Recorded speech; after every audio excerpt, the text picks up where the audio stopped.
utos ng ating Pangulo, si President Ferdinand Marcos Jr., is that we should be able to fight and preserve our forces for at least 20 days hanggang 30 days. Magandang gabi po sa ating mga kabisdak. Medyo low note muna tayo ngayon dahil alam nyo na, hinahanap ko yung mastermind ng flood control sa Ilocos. At medyo mainit pa rin po ang usapin sa isyu ng flood control na napunta na nga ho sa Davao City yung ICI. Pero iba yung pag-usapan natin ngayong gabi. Pag-usapan po natin itong kahibangan ni Bongbong Marcos na talagang ipinilit ho niya yung kanyang sarili at pinagsiksikan niya kay President Xi Jinping. Na meron pala siyang statement na doon sa nakaw na handshake nilang dalawa, yun na nga ho yung nakakahiyang handshake sa kasaysayan na binabas nga ho ito ng mga netizen sa social media, lalo na po mga DDS political bloggers. Hindi po ito pinapalampas. Meron pala siyang sinasabi, kaya umano siya nakipagkamay kay President Xi Jinping dahil ayaw niyang ma-offend itong si President Xi Jinping. Nagago na bangag talaga? Si President Xi Jinping pa, yung ma-offend sa kanya, anak ng kagwang, saan siya humugot ng kapal ng mukha. Lumalabas na ginagamit niya talaga si President Xi Jinping sa kanyang publicity, media publicity, kasi nga ho, wala siyang napala sa ASEAN Summit at wala po siyang napala sa APEC Summit diyan sa Korea. Pero nagulat ho ako, ito, may transcript tayong babasahin, maya-maya pag-uusapan po natin. Ang kakapal ng mag-asawang itong si Bongbong Marcos, pagkatapos po nila limas sa Cabanabbayan at winawalda sa Malaysia, sa Korea, o hito. Agad na umuwi sa Pilipinas at hinabol yung undas. At hayan, humarap sa kanilang tatay na si Makoy Sr. sa libingan ng mga bayani. Hindi ba nila alam? Hindi ba sila nalibadbaran dyan? Hindi ba tumatayo yung mga balahibo nila dyan? Pagpunta nila sa sementeryo? Except na makakapal ang mga mukha nila dito. Hindi ba nila alam na yung nagpalibing sa kanilang ama ay si former President Duterte? Kung ikaw, matino pa yung pag-iisip mo, hindi ka bangag. Putangin na, mag-iisip ka di ba ho? Tika, bibisita ako sa tatay kong yumao, nakausap ko gabi-gabi, advisor kong multo. Habos, tangin na, nagpalibing dito si Duterte. Tapos si Duterte, pinakulong ko. Nandun sa dahig, pinakidnap ko. Mag-usapan rin po natin yan. Kasi, ang kapal na po ng mukha ng mag-asawang ito, para bang akala ho nila, ang mga Pilipino ay tanga-tanga pa rin. At pag-usapan rin po natin, yung isang attack dog niya na si Antonio Contreras. Ito ay propesor. Napakabubong propesor ho ito. Alam niyo ho ba, kawawa lang ang mga estudyante ng propesor na ito dahil tanga at bubo yung kalbong ito. Alam mo to si Antonio Contreras, matagal ko na rin po ito nakasagutan noon pa 2022 presidential election. Doon si Bongbong at saka Inday Sara Unitim pa. Binanatan ko rin po yan kasi nga bastos na bastos itong hinayupak na ito. Binabanatan si Vice President Inday Sara habang kasama si Bongbong Marcos. O tingnan mo, noon pa lang, may history na itong mga supporters ni Bongbong ay sinisira lamang ang mga Duterte. May mga itim na balak na ito na nga po yung nangyayari. Pero bago po ang lahat, palike po muna, pa-share, pa-subscribe, at pakipindot po ang inyong notification bell. Sa mga trolls ni Bangag, anak ka ng kagwang ka, mag-subscribe din po kayo. Hindi yung nanonood lang kayo dito ng tutrolls, yung mayaman kayo. Ayaw nyo mag-subscribe, barangin ko kayo. Pabarang ko kayo sa kasama ko dito. Okay. Basahin natin yung sinasabi ni Bongbong Marcos na script. Ang sabi niya dito, yung sinasabi niya na kinamayan daw niya si President Xi Jinping para hindi ma-offend. Kung susumahin, no, bakit nasabi niya na kinamayan niya si President Xi Jinping para hindi ma-offend? Putang inang palusot na yan, no? Ang layo-layo. In the first place, hindi po siya tinawag sa APEC Summit na Bongbong Marcos. Umunta ka dito, kumamay ka kay President Xi Jinping. Tinawag ba siya? Hindi. At wala sa protocol yun. Wala ho yun sa programa na kumustahin ni Bongbong si President Xi Jinping. Kung nasa programa ho siguro yun, pwede niyang sabihin na baka ma-offend. Kasi nasa protocol na dapat ako kukumusta dito kay President Xi Jinping dahil siya yung next ang chairman ng APEC Summit. Ay, pag hindi ako kukumusta, ay baka ma-offend si President Xi Jinping. Na pagkatapos mo binanatan sa Malaysia, ngayon ipinagsiksikan mo yung inyong sarili sa Chinese president. Utangin ang tanga mo kung ganun. Lumusot ka. Anong logic sa sinasabi mo para hindi ka ma-offend? Ang tawag sa'yo, gate crusher ka. Hindi ka imbitado, anak ng kagwang ka, kumain ka. Nagsauli ka lang ng walis, tapos nakita mo may kainan na President Xi Jinping, nandito na yung walis, ang daming pagkain dyan. O, putang nakakain ka. Gate crusher tawag ka dun. Hindi ka imbitado, pumunta ka, umupo ka, ang kapal ng mukha mo, bangag ka talaga, ngayon, nanghikain ka na. Iyon ang nangyayari. Simpleng logic lang yan. Huwag na natin po paghirapan ang ating mga sarili. Ito ay panarantado po ni Bongbong Marcos kay President Xi Jinping. At tingnan mo ha, alam niyo po ba nakakatakot yung ginawa ni Bongbong doon? Na bigla siyang nag-handshake kay President Xi Jinping na wala sa programa. Alam mo ang protocol niyan? Pwede siyang hawiin ng security detail ng President Xi Jinping. Pwede po siyang hatakin ng security detail. Ang pasalamat siyang hinayupa ka na wala doon ang security detail ni President Xi Jinping. Ang nandoon lang yung Chinese minister ni President Xi Jinping sa likod. Actually, pwede siyang hatakin dun eh. Pwede mo sabihin, putang ina, ba't ka kumamay kay President Xi Jinping? Wala sa protocol yan. Oh, kasi kung totoosin, dapat alisto yung mga security ni President Xi Jinping. Unang-una, binanatan mo eh. Itong Chinese president na ito sa Malaysia. At ngayon, ikaw pa nang bubuli sa West Philippines dyan. Malay natin, meron kang patalim dyan na hawak. Meron kang sandata dyan, baril, na hawak. Na bigla kang lumapit sa Chinese president na wala sa pinag-uusapan, wala sa protocol. Yung ginagawa mo, putang ina, nakakahiya ho eh. Dapat nga, binuhat ka, kagaya kay Trillanes, sinawakan ka dito sa pantalon at itinapon ka. At napanood din po natin yun. Nung pinigilan po siya ng parang announcer na sabi, itigil nyo na po, okay na po yun, wag na po kayong balik na po tayo sa ating mga upuan. Kasi siya lang ang nagbubukod tanging presidenteng ugag na tumayo, except sa South Korea, na siya ang host sa APEC, siya lang ang tumayo at kumumusta at nilampasan niya ang Vietnam at mga iba pang leader ng ibang bansa. Putang ina, nakakahiya nga.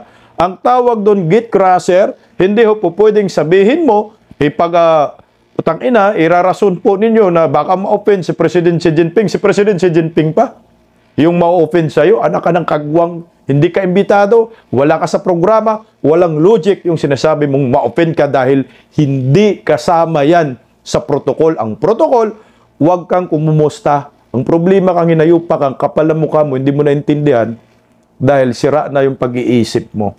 Okay. Talon muna tayo dito konti sa kay anak ng kagwang itong Boplax na ito na si Antonio Contreras. Alam niyo ho ba, matagal ko nang nakasagutan din to si Antonio Contreras. Actually, hinamon ko nga to ng debate. Kahit professor siya, hinamon ko po to ng debate kasi alam ko bubo to. Bobo itong professor na ito. Ito naman may issue sa sa blood control. Kaunti lang topic natin ho. Kasi nga nakakaawa lang ang mga ang mga estudyante ng professor na ito. Bakit? Ang bubo niya eh. Mantakin mo babanat pa siya ng hindi maganda kay former President Duterte.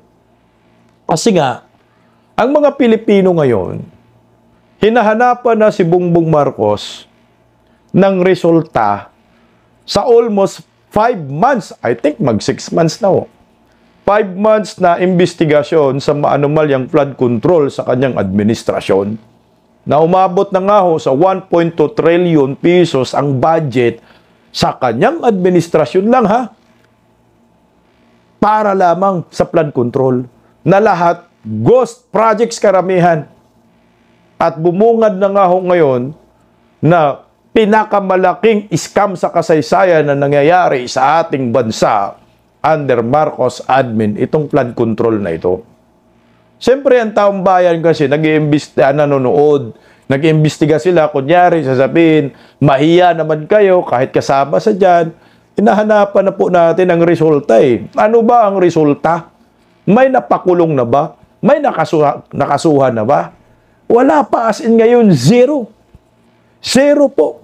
Yung nakasuhan, I think mga 11 weeks na, di ba? Sobra pa. Yung investigasyon. Sobra yata kasi mga 5 months na eh. Anong dun? Anong resulta? Gumagastos. So ngayon, binibigyan na ng pondo ang ICI ngayon. Milyon yung pondo. I think almost 50 million pesos ang pondo ngayon para sa ICI lang, para mag-imbestiga lang. Tapos ang resulta, until now, wala pa rin nakasuhan. Si Saldico nakatakas na ngayon, nagdadrama dahil may death threat daw. Hindi uuwi, natatakot. Si Martin Romualdez, nagsakit-sakitan.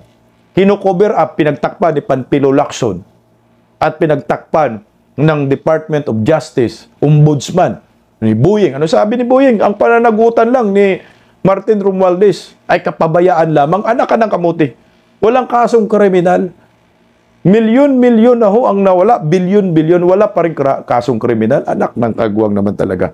Pag-usapan muna natin yan saglit. Ang sabi kasi ni Antonio Contreras, ang sabi niya dito, doon sa mga nagsasabing wala pang nakukulong na kurap, ano ang tawag nyo kay Digong? Nagbabakasyon? Anak ka ng kamuti. Kawawa lang ang mga estudyante sa profesor na ito. Huwag na po kayong pumasok sa kanyang sa klase ninyo dito sa kalbong profesor na ito. Antonio Contreras, ang tanga mo. Bakit ganyan yung statement mo? Bakit ba si Digong ay nakakulong, nakidnap ngayon?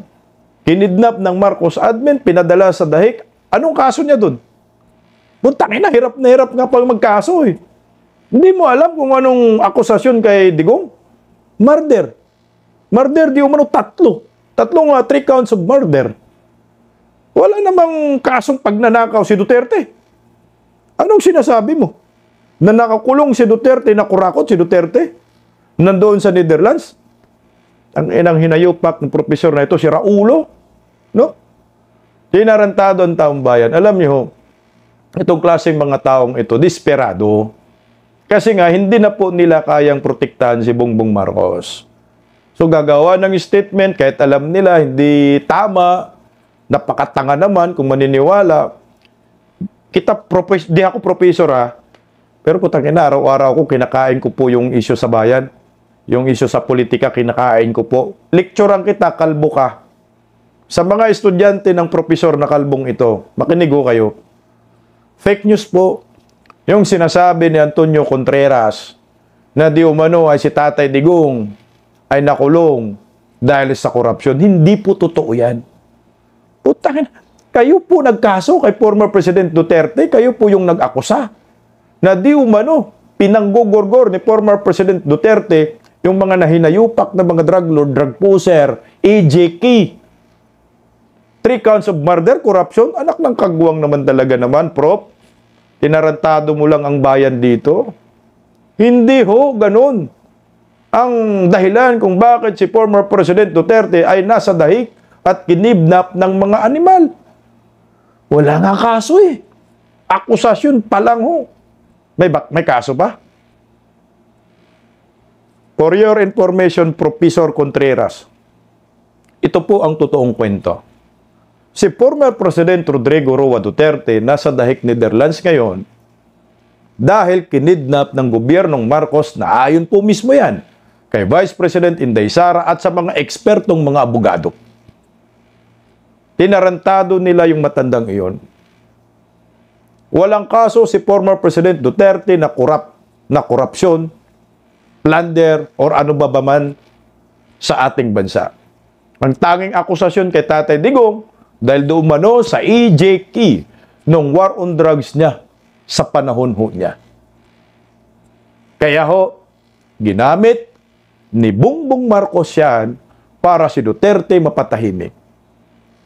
Ang tanging reason po, ito po, Prof. Kalbo ka, makinig ka, sa mga estudyante ni Professor. Ako na munang yung professor ninyo ngayon, anak ng kamote. Walang alam sa politika yan. Binipilit lang yung sarili. Ang tanging dahilan po ni Bongbong Marcos kung bakit ipinilit po nila at ginamit po ng mga Marcoses ang ICC laban kay Duterte dahil pinatahimik po nila ito kasi malakas pa rin ang tiwala ng maraming Pilipino kay Duterte at malakas pa rin sa masa sa mga botante itong si Rodrigo Duterte. Ang tawag kay Digong ay voters magnet. Alam mo yung rockstar na pag nagsalita ay naniniwala yung taong bayan. At yung taong bayan kasi, ang isip nila, ang Pilipinas, ang presidente ay Duterte pa rin. Obsession ang nangyayari. Kasi hindi pa rin nakuha ni Bongbong Marcos ang loob ng maraming Pilipino. Hindi pa rin siya nirerespeto bilang isang presidente. Isa pa, dahil sa eleksyon, 2022, midterm election, sobrang lakas ni Digong, 2025 midterm election. Nandun ako po mismo nag-launch proclamation rally ng PDP. Nung proclamation rally ni Bongbong Marcos, ng mga senatorial candidate niya, anong sabi ni Bongbong? Ang mga kandidato umano ng PDP parang nakabili lang ng suka. Nambili ng suka at tumakbo lang pagka senador. Nung nagkaroon ng proclamation rally, nagamit iyon ng PDP at prinomote ni Tatay Digong ang lineup napakalakas. Naalarma sila. Nung pumunta si Duterte sa Hong Kong, nakita ng bubong Marcos na ito ang maraming OFW sa Hong Kong, sigawan ng sigawan. Naalarma lalo sila. Ang tingin nila doon, wala na silang panama kay Digong. Ito pa, last lang. Kaya si Digong, tinarantado ni Bongbong Marcos. Unang-una. Ano? Kasi nga, si Digong lamang ang maingay pagdating sa korupsyon. Si Digong lamang ang matapang na nagkikriticize sa gobyerno ni Bongbong. Wala na hong iba. Yung mga komunista, mga kaliwang grupo, putang ina, ang pipipi ng mga hinayupak. Para bang santo si Bongbong Marcos sa kanila. Hindi nila nakitaan na kurakot si Bongbong. Wala silang nakitang palpak ang gobyernong Marcos. Tanging si Rodrigo Roa Duterte lang ang nakapagsabi na si Bongbong Marcos ay mayroong ibinibintang ginto reserve, gold reserve ng Bangko Sentral ng Pilipinas. 25 tons hinahanap yan ni Duterte. Yung PI ni Tambalosos at ni Bangag, sino nagbisto? Si Duterte. Yung pinakakontrobersya na ito ang pinanggalingan ng 1.2 trillion pesos na flood control ghost projects na pondo na ito, blanco sa Baykam, sa GAA, na hanggang ngayon nasa Supreme Court pa rin ang kasong ito. Putang ina. Dito sila. Natakot sila dito. Lahat-lahat na lang na-discover ni Duterte. Sino ang nagpalabas na puro blanco? Yung BICAM. Duterte, Vic Rodriguez at Kung Ungab. Doon sa podcast na Mayor Basti Duterte, si Imbasti. Ako ang dabawin niya. Natakot sila doon. Dahil nagulantang na nagmikos-mikos sila sa BICAM. Pinirmahan ni Bongbong Marcos yung mga blanco. Sino nag-build up? Putang ina, si Tambalos, Saldico. Hanggang ngayon, may kaso pa rin sa Supreme Court. Na itong pundong ito na puro blanco, dito ang pinanggalingan, nakatakot-takot na insertion na flood sa flood control projects na puro mga ghost. So anong ginawa nila? Ginagago si Duterte. Pag uwi ni Duterte galing Hong Kong, putang ina, kawawa yung matanda. Wala pang tulog, pula pang mata, hilo pa. May sakit, may diabetic. Putang doktor hinihingi, hindi pa binigay. Ginagago. May private jet na nakaabang dun sa Villamor Airbase. Pag galing sa NAIA, kinidnap. Sinong utak na inutosan ni Bongbong? Si Torre. Walang warrant of arrest. Ang sabi nga ni Tatay Digong, putang ina, kamalas ko naman. Piskal ako. Pero ganito ang gagawin ho ninyo sa akin. Ano ba ang ginagawa ko sa inyo mga military? Ano bang kasalanan ko sa inyo? Yan ay kaso-kaso lang ng mga puti. Ibibigay ninyo ako, maniwala kayo dyan. Di ba masakit yun sa damdamin natin?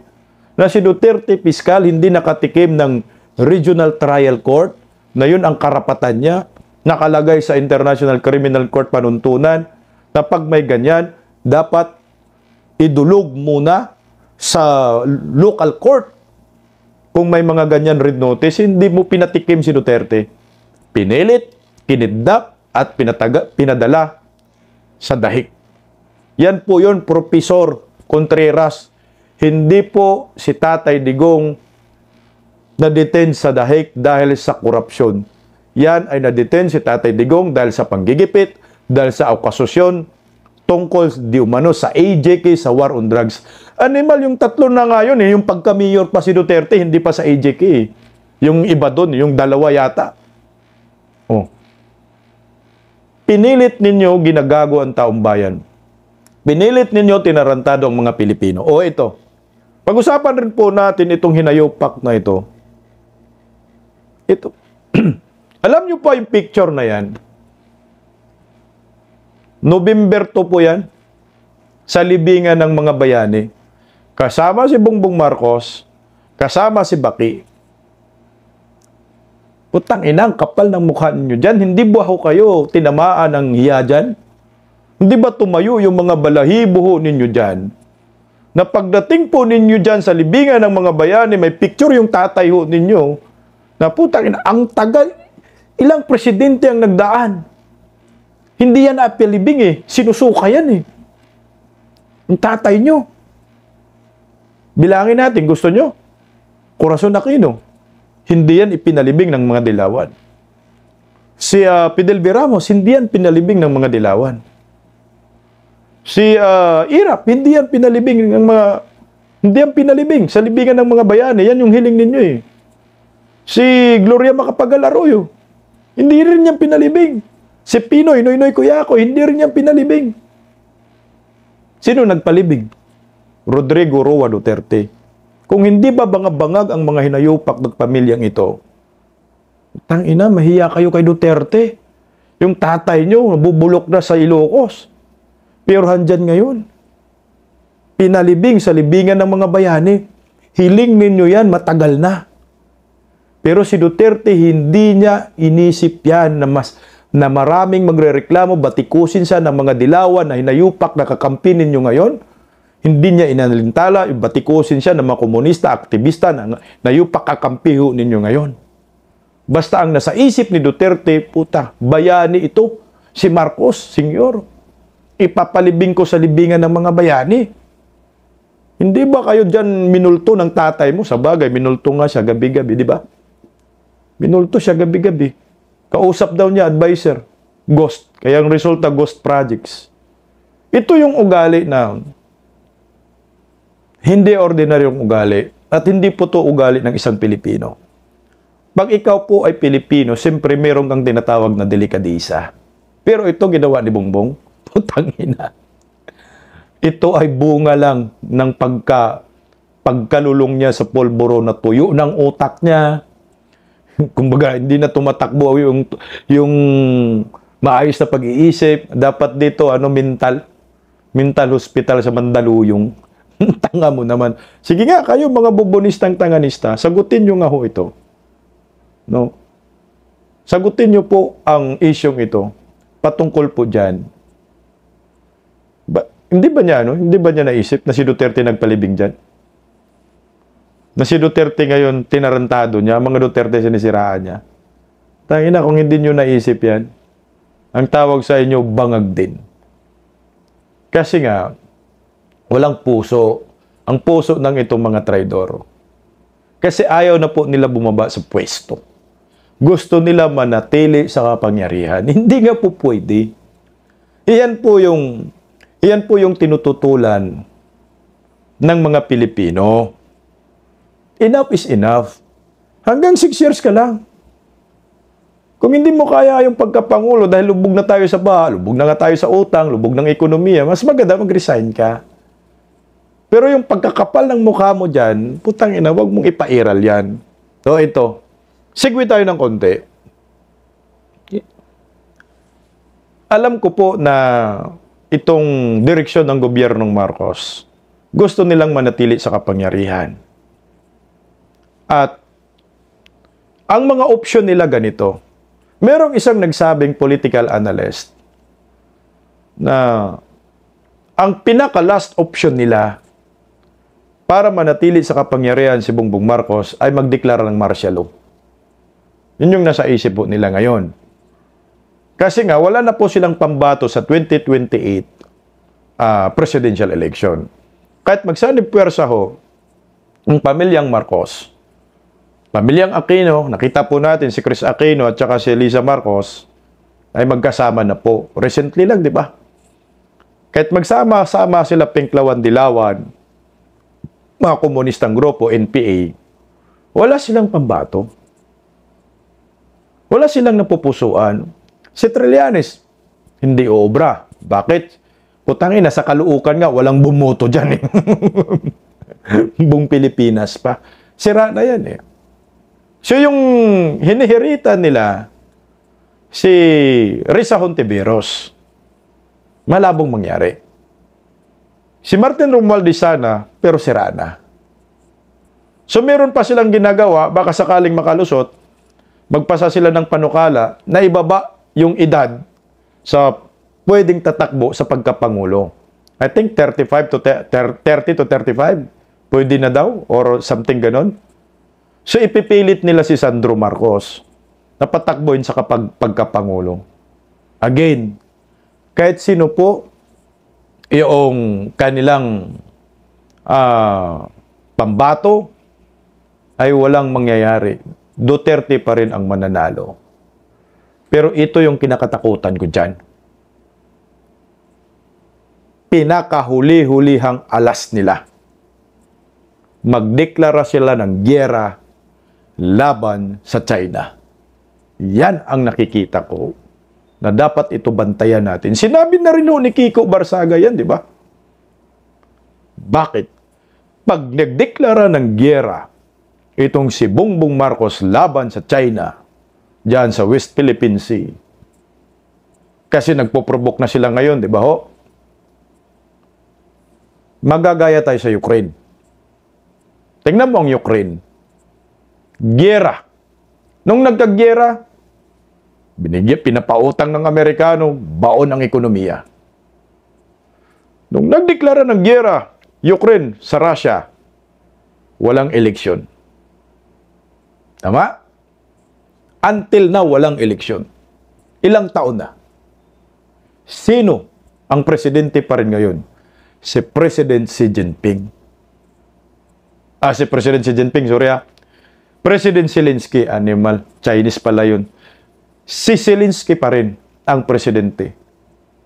Baka si Jinping sa Pilipinas na pag nagdeklara ng gera. Mukhang yun po yung pattern na susundan ni Bongbong, yung pattern ni Zelensky. Bakit ko nasasabi na posibleng magdeklara ng gera si Bongbong para manatili pa rin sa kanyang pwesto? Hanggat may digmaan, wala po kasing eleksyon. Siya pa rin ang presidente. Kasi nga, itong mga statement ni Browner kamakailan, putang ina, nakakatakot guys eh. Pakinggan natin, para ano? Para maintindihan ng marami. Akala ko po ito ay fake news lamang. Putang ina, totoo pala, sinabi ni Browner ito. Considering the threats that we're facing, siyempre, i-compare natin yung capability natin with the capability of our other neighbors. No? Hindi specific na isang neighbor lang, but our other neighbors. No? But as of now, personally, I can say that we are already a world-class army. World-class armed forces. So, kaya natin. We have the capability, kaya natin i-depensa ng ating bansa, pero ang sinasabi ko po, kulang pa. No? Kulang pa. Because if we consider the entire archipelago, ay hindi kaya nung current na kagamitan natin na i-cover yung entire archipelago. In fact, sa ngayon, nakafocus lang tayo dito sa West Philippine Sea, sa North. We are expecting that pag nagkagulo, no, syempre tayo muna ang makikipaggera. And then, but we are expecting also reinforcements or help from our ally. And this is under the Mutual Defense Treaty. Ang utos ng ating Pangulo, si President Ferdinand Marcos Jr., is that we should be able to fight and preserve our forces for at least 20 days hanggang 30 days. So yun yung pinaghahandaan po natin na kailangan ay kayang-kaya nating lumaban na tayo lang for about 20 to 30 days. Putang ina, tingnan mo ha. Si Bongbong Marcos daw ang nagsabi na dapat tatagal tayo sa laban ng 20 to 30 days. So habang makipagdigmaan tayo, hahayaan lang tayo ng Amerikano sa 20 to 30 days. So tunaw ng Pilipinas, buang ka, Browner? Akala mo ang digmaan ay baril? Yung parang putukan ka lang ng mga armas dyan na ordinaryo? Hindi, missile na po. Browner, kahit gaano ka world class yung utak mo na pangpurok, hindi yan uubra. Dahil ang kalaban mo may nuclear power, may mga missile. Kung gaano tayo katapang, gano'n namang kakulang ang ating kagamitan. Putang ina, hindi po world class yung kagamitan natin. Ang tanga mo, Browner. So makipaglaban tayo ng 20 to 30 days. Hindi tayo tatagal sa 20 to 30 days na laban. Sabi nga ni Tatay Digong, segundo lang tayo. Ilang seconds lang tayo. Ilang minuto lang. Tunaw na ang Pilipinas. Pagdigma ng gusto nyo. Anong panlabang? Puta, missile system ng China. At missile system ng North Korea. O anong mangyayari sa Pilipinas? Hunghang itong hinayupak na ito. Hindi mo naisip yon? Hindi tayo tatagal sa digmaan. Okay sana kung kayo yung una doon. Tapos pag matapos, mamatay na kayo mga hinayupak kayo, mga trolls, mga supporter ni Bongbong, tigil na tayo sa digmaan. Ang tanga nitong hinayupak digmaan kasi nga, bang deklara, matik si Bongbong pa rin ang presidente at walang eleksyon. Kasakiman pa rin sa kapangyarihan. Payag kayo dito? Makipagdigmaan tayo sa China? Utot lang tayo. Takot nga kayo sa water cannon lang eh. Digmaan pa kaya? Putang ina, nakakatakot ng mga statement na yan. Kaya nga ito yung sinasabi ko eh. Dapat bantayan ito ng taong bayan. Dahil pag nagkaroon ng digmaan, yun talaga ang plano nila. Panigurado, walang eleksyon, si Bongbong Marcos pa rin ang presidente. Pakinggan natin yung kaibigan natin, na magaling rin po na si Aluna Vlog. Ito po yung banat niya dyan kay Browner. Grabe, sobrang weird naman ng administrasyon na ito. Hindi ko alam bakit puro war ang pinag-uusapan. Hindi ko alam bakit may mga bilin-bilin pang ganyan si Ngagpa Bongbong. na dapat 20 or 30 days before dumating yung kaalyado, yung tulong, Dapat tumagal tayo. kaya nating lumaban ng tayo lang. Ina na I yan. mean, why instead of war, why not promote peace? Correct. Why war? Sinong gusto sumabak sa gera? Mhm. lalo sa panahon ngayon, sinong gusto ng gera? My God, kailan lang, di ba, angag ba? Nakipag-shake hands ka pa kay Xi Jinping? Alam mo yung ipinilit mo, isiniksik mo yung sarili mo, makapaka-shake hands lang yung presidente ng China. Tapos, Gibo and Bronner, they are singing different tune. Tapos, may billing ka. Digmaan. Na dapat 20 or 30 days before. Kaya-kaya na natin makipaglaban na tayo lang. I mean, what for? Para saan yung billing na yan? Para saan yan? Do you really think na sasabak tayo sa gera? Gusto mo talaga ng gera? Tapos magyayabang-yapang pa to si Bronner na world-class army? Oh my God. Di ba yung bakod nyo sa AFP, wasak, sira? Yun nga lang, hindi niya mapagawa eh. Yung mga boots ba ng mga sundalo, maayos na? Kasi, naalala ko before, humiling, okay, ang mga sundalo ng mga boots sa dating Presidente Duterte. Dahil hindi nga sila nabibigyan ng maayos na kagamitan, maayos na uniform. Diba? Anong word ka sa sinasabi mo? Ayusin mo muna yung bakod mo. Yung bakod nyo, giba-giba dyan sa AFP, ayusin mo muna. World class ka pa. Tingnan mo, yung peace and order nga sa Pilipinas, hindi nyo makaya eh. Anong word class sa sinasabi mo? Nakakaloka pa, biglang kakambyo ka. Sabi mo, hindi pa kaya. Kasi yung archipelago, etc. bla bla bla, may ganun-ganun ka pa explanation. Hindi nyo talaga get. Saan pa ka-weird ng administrasyon nito? May gulay. At saka again, pwede ba? Please stop promoting war.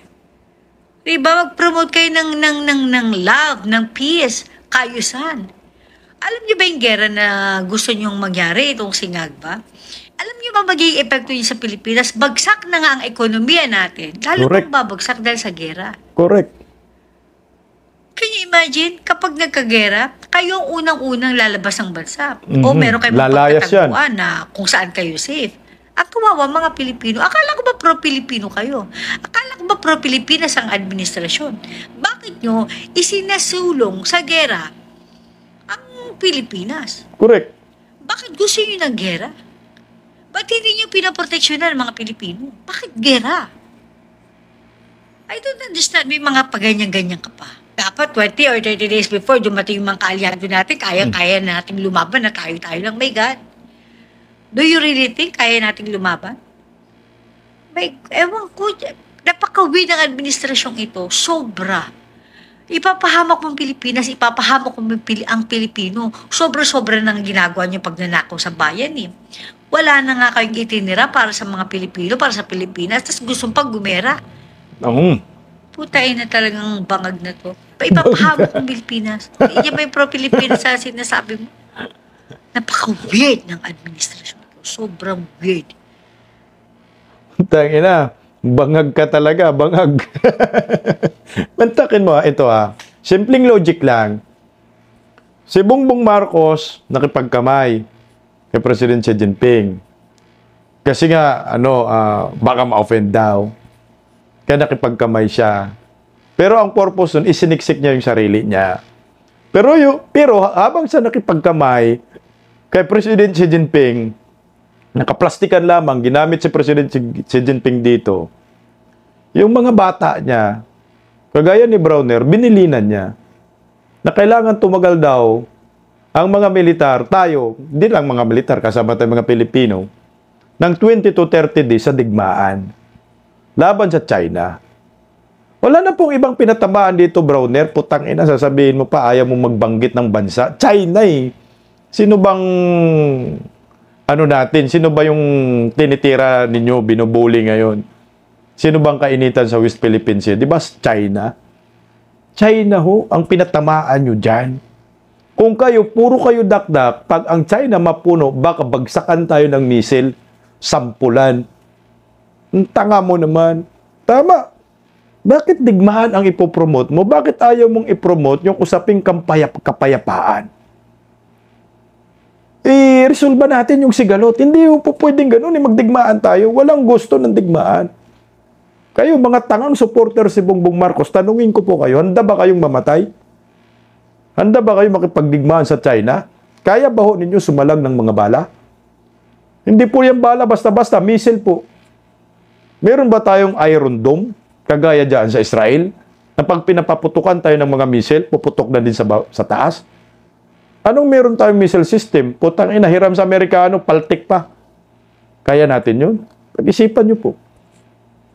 Bakit napunta sila sa digmaan? Again, ulitin ko, ito ay pamumulitika. Ito ay kasakiman lamang. Ito ay bunga ng obsession. Kasi ayaw nila bumaba sa pwesto. Gusto nila sila pa rin ang presidente habang buhay. Baka ngayong ama niya na namatay, na pinalibing ni Duterte, na umabot ng 21 years, baka gusto niya i-break, gawin nilang 40 years, sila pa rin ang mamumuno ng ating bansa. Ang tanong, puta, papayag ba ang mga Pilipino magpakamatay dito para sa kanilang interest na mananatili sa kanilang kapangyarihan? Payag kayo? Kung papayag kayo, kayo na lang makapagdigmaan. Hindi natin kalaban yung China, kaibigan natin yan. Bakit ang mga statement ngayon ni Browner ay puro digmaan? Mantakin mo yung sasabihin niya. Anong sabi niya? AFP must hold line 20 to 30 days before allies. Sa tingin nyo ba, kakampihan tayo ng China? Ng Amerika? Hindi. Magkaibigan na nga ho ang Amerika at China ngayon. Ang tanga nyo naman. Yung Mutual Defense Treaty na sinabi ho ninyo, wala pong mangyayari yan. Kasi bakit yung panahon ni Pinoy at saka nung nagka-kumprontahan ang Pilipinas sa Scarborough Shoal at saka Chinese, nasaan ang Amerika? Lumabas ba? Nangyari ba yung Mutual Defense Treaty na sinabi mo may rescue pa? Ang sagot, wala. Kaya wag po tayo magpabudol, magpaluko dito sa gobyernong makakapal ang muka. Dahil pag panatilihin po natin ito at magbulag-bulagan pa rin tayo, at hindi pa rin kayo naniniwala sa aming mga political vloggers, bahala kayo sa buhay ninyo. Pati kami, damay kami dito. Kami mulat na. Nasa inyo na lang ho kung maniwala kayo sa pamilyang ito. Basta ang alam ko, totoo yung sinabi ni Bayani Agbayani. Pitos pa lang siya. Mga kurakot na yung tatay ninyo, yung lolo ninyo, yung anak ninyo, pati kayo mga kurakot kayo. Isang apelyido lang ang kurakot, Marcos. Magandang gabi po sa ating lahat. Mabuhay po tayo mga Pilipino. Mamatay na yung mga kalbong-bubong propesor. Paggising sa umaga, tanghali at gabi, nakikita ko ang post niya, ang hapdi. Paano nga ba to? Di ako makatanggi. Watch ko na lang at isipin ng mabuti. Bisdak Pilipinas. Bisdak, tinig ng katotohanan.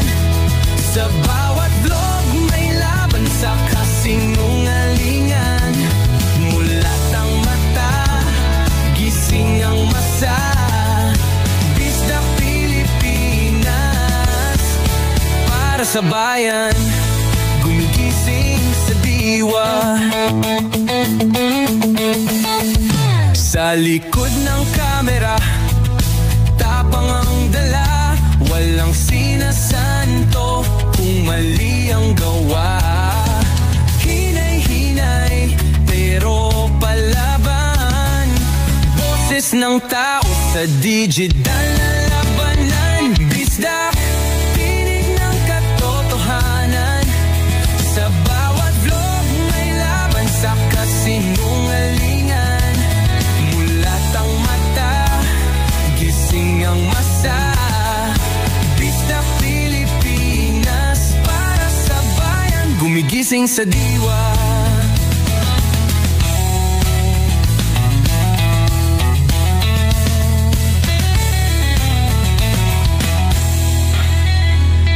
Hindi artista, hindi politiko, pero ang katotohanan, sigaw niya ay buo. Sa YouTube o Facebook man siya makita, may aral ka pa rin, may uwi sa bawat salita. Bisdak, gising sa katotohanan. katotohanan. Di lang kwento, kundi panawagan sa bawat Pilipinong naghahanap ng liwanag. Pista Pilipinas, kasama sa pagbangon ng bayan. Pista Pilipinas, boses ng masa, gising ang diwa. Sa vlog mo, may pag-asa.